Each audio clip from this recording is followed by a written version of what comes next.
You know, we spend so much of our time trying to solve all the problems out there in the world. But what about the biggest battle of all? The one that happens right inside our own heads. Today, we're talking about mental friction. It's that invisible thing that just drains our energy and holds us back from everything that really matters. Words unsaid, 1,000 endings played out. Body unmoved, 1,000,000 mountains crossed. Wow, does that hit home for you? I mean, have you ever felt that? It's honestly the perfect way to describe mental friction.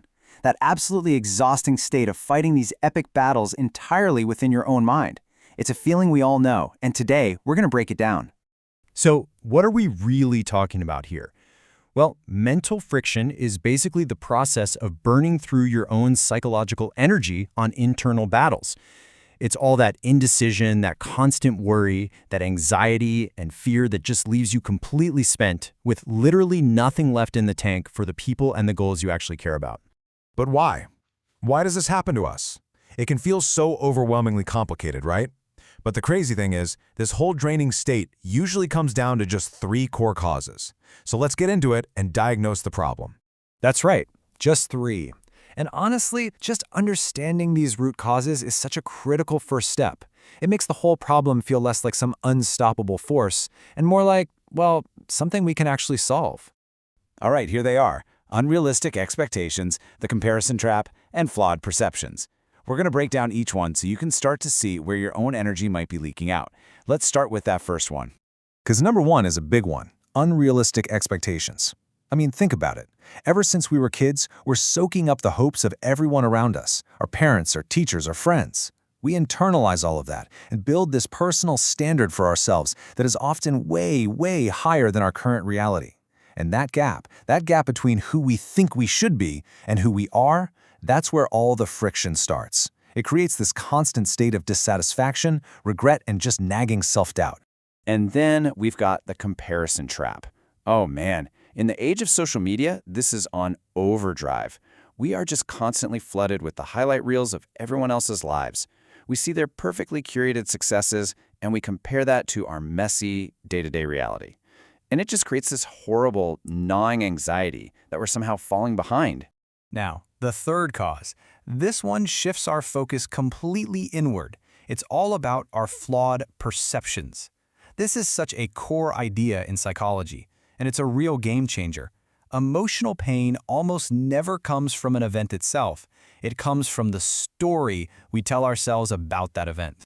This is perfectly explained by what's called the ABC theory of emotion. So let's look at this.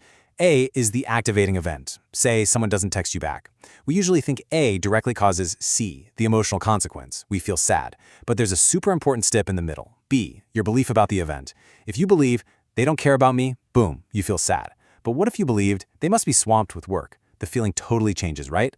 Our brains are wired to create these stories, these beliefs, as shortcuts. The problem is sometimes those shortcuts lead us down a really dark path. But here's the crucial part. Your power to change how you feel lies entirely in B. Okay, so we've identified the causes. We know the why. Now for the good stuff, the solutions. We're going to walk through a really practical 5-step action plan to fight back against all this mental friction and start reclaiming your energy. Our action plan has 5 clear methods, and we're going to start with the one that goes right to the heart of the problem, adjusting how we see things. So, method 1 is all about tackling that B from the ABC model, our beliefs. First, you've just got to become aware of your triggers. What's the deeper story you're telling yourself when you react? And then, you take the radical step of accepting what you simply cannot control. Giving yourself permission for things to be imperfect, for setbacks to happen, that's how you stop fighting reality and start reducing friction. And once you start accepting reality, it gets a whole lot easier to act. Which brings us to method 2. Adopt the binary mindset. This is such a powerful tool to beat overthinking. Instead of getting overwhelmed by some huge, scary outcome, you simplify success into a simple yes or no question. It's not, will I finish this entire book? It's, did I read 1 page today? Yes or no? This little trick works wonders because it lowers the bar for getting started and it completely sidesteps that analysis paralysis that keeps us stuck. With this mindset, just doing the thing becomes the win.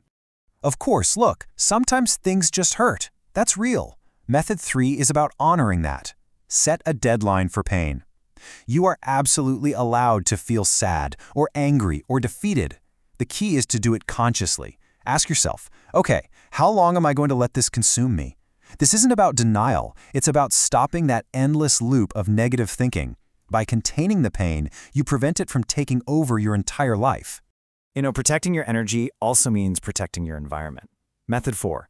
This one can be tough, but it's so important. You have to strategically distance yourself.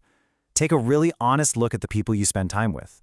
Who consistently leaves you feeling drained, or small, or criticized?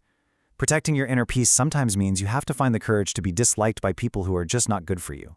And if that idea, the courage to be disliked, makes you uncomfortable, I want you to just let this quote sink in for a second. What other people think about you, how they interpret everything you do, that's about them. It's a reflection of their own stuff, their values, their fears, their worldview. It has almost nothing to do with the reality of who you are. So don't ever let their reflection become your identity. And finally, our 5th method. Voice your struggle. Think about it. The things we keep locked away in our minds, they tend to grow bigger and scarier in the dark, don't they? But the moment you speak them out loud, to a friend, to a therapist, even just writing them in a journal, you drag them out into the light. Pain that is witnessed can actually begin to heal. That simple act of speaking your worries aloud, it robs them of all their power. Okay, so we've gone through the causes, we've walked through the methods. What's the single most important idea here? What's the one thing that really ties all of this together? It's this right here.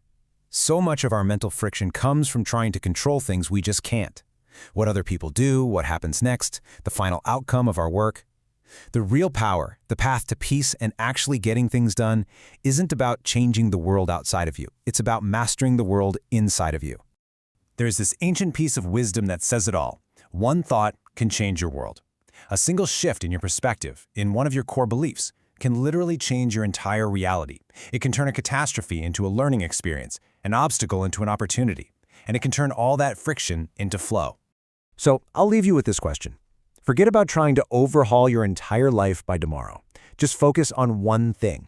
What is the one recurring, energy-draining thought that you will choose to challenge and change starting today? Because that is where the revolution begins.